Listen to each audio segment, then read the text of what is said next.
joins us now. Good to have you with us. Thank you for sharing your time. Just talk to us about the current status of your operation. What are you providing? How much are you providing?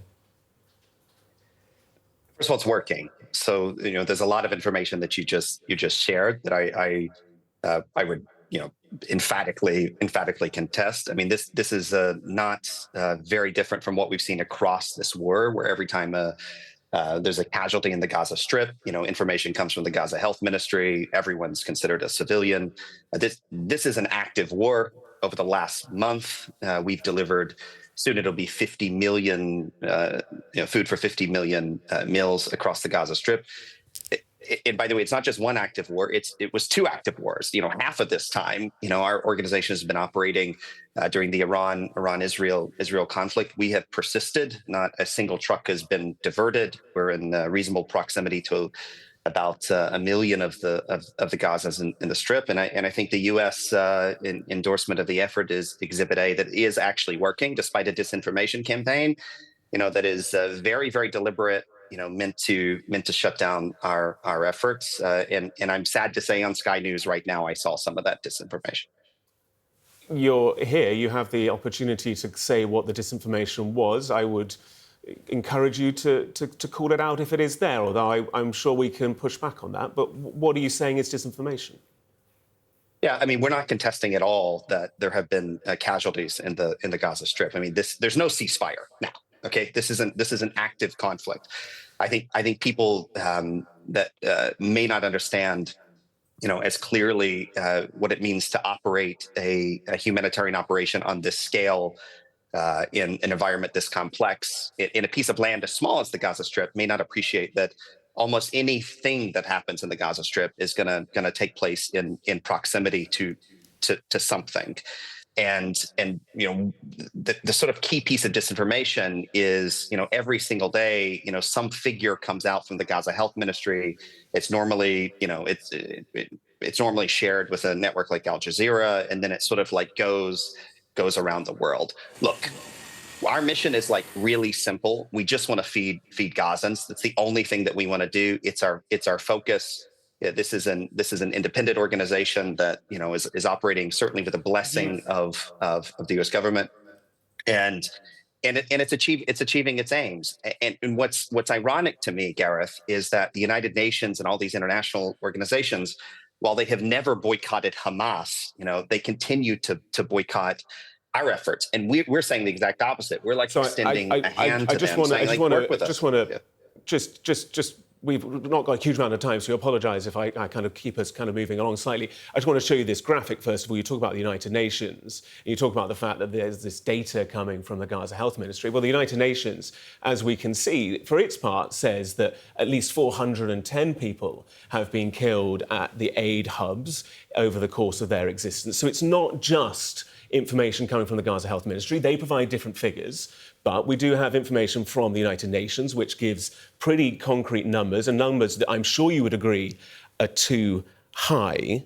But I also want to just pick up on your point with regards to the United Nations itself. We have spoken this morning to a spokesperson from the Office for the Coordination of Humanitarian Affairs. They say they are, and I quote, "open to any practical solutions that address the crisis on the ground, happy to discuss this with yourselves." She's happy for us to say that, but she says that it is not currently a dignified process and that the format doesn't follow humanitarian principles. People have to walk for miles and there is no scalability. Aid is not reaching everyone in need.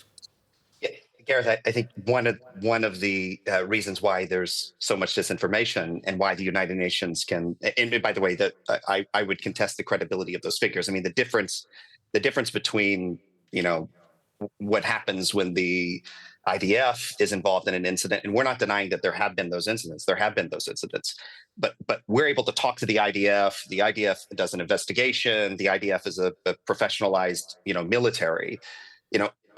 Hamas is intentionally harming people for the purpose of defaming, what we're doing. And until you just said this now, that's the first, as far as I'm aware, that's the first moment where the United Nations has responded at all to our repeated quest over months, of planning and weeks of this first operation to even be willing to meet with us whatsoever. In fact, I addressed a letter to the Secretary General just last week, citing as much. I mean, the UN hasn't even condemned Hamas for killing our local Gazan aid workers whatsoever. But we're here saying, like, we want to work together. Like, not a single one of our trucks have been diverted. 95% of the UN trucks have been diverted that have gone into the Strip.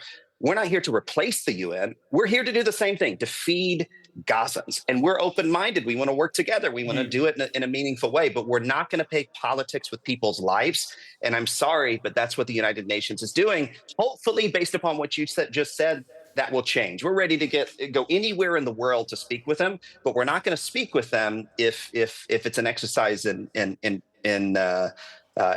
mutually assured destruction for the Gazan people. We're there as Americans to give away food for free when for many, many years, these programs have unfortunately been used for nefarious purposes. I appreciate that. I think it's also really important to hear from Gazans themselves. They are the people at the very heart of this issue. They are the people that you, the United Nations, the World Central Kitchen, all the other aid organisations are trying to support. We've heard from some of them that are utilising your sites. Yeah, just bear with me.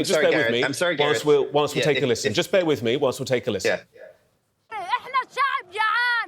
We are a hungry people and no one cares about us. We've been coming for 2 days and have not received anything. There is shooting and tanks are firing. The distribution method is wrong. The Cooper must be brought to every home. We are tired. We're tired and we are hungry. This is a trap because this is the plan to displace us, not to distribute food and drink. If they wanted to organise it, they would have done so. They deliberately made it chaotic. What's your response to when you hear comments like that? Yeah, I have multiple responses. The first one is, we do care about the Gazan people. That's why we're there. Our mission is to feed Gazans. Secondly, there is a major food insecurity issue in Gaza. That's the best explanation for the crowding around our sites, the crowding around all sites. When the missiles started flying in the conflict between Israel and Iran, we immediately surged additional aid into the Gaza Strip in order to get more aid to more people. Like, I'm not sure of those particular videos. I don't know the source of those videos. I don't know who those people are. But the reason why we're there is to address this problem. And while we just heard from 2 Gazans, and I'm not questioning the sincerity of their concern, I can tell you we hear from thousands of Gazans every day that are thanking us, thanking the United States of America, thanking our other partners for getting food to them, and we're not going to stop. I mean, we're going to keep moving forward, helping as many people as we can, and we're inviting other people to help us help them. I just want to pick up on your comments about other partners. You talk about the fact that there's disinformation around the operation that you're currently heading. Why do you not have a website? Why do you not have a greater presence? Why are you not being more open and transparent and sharing information about what you're aiming to achieve? Why are you not talking more about where the donations are coming from? You can surely see why people like myself have spent quite a lot of time talking to you about these issues, because you're not putting it forward on your own behalf. And it's puzzling to journalists and to, I think, the international community as to why there isn't a bit more openness. You've been running now for months. Where is the information about what you're doing? Thank you for the question. It's an important question. But Gareth, we've been operating on the ground for 1 month amidst 2 wars, and we're doing something the United Nations doesn't do and the World Food Program doesn't do. Every single day, we release a detailed fact sheet of everything we did in that day. Every meal delivered, we cite if there's security incidences. We talk about all of it, right there. I think transparency, we may not have a flashy website, and we may not want to divert resources, at this point where food insecurity is so high, in order to host a bunch of delegations. But one thing you can't accuse us of doing is not being transparent with the operation on the ground. We're saying everything we can every single day. And by the way, we promise to do more of that.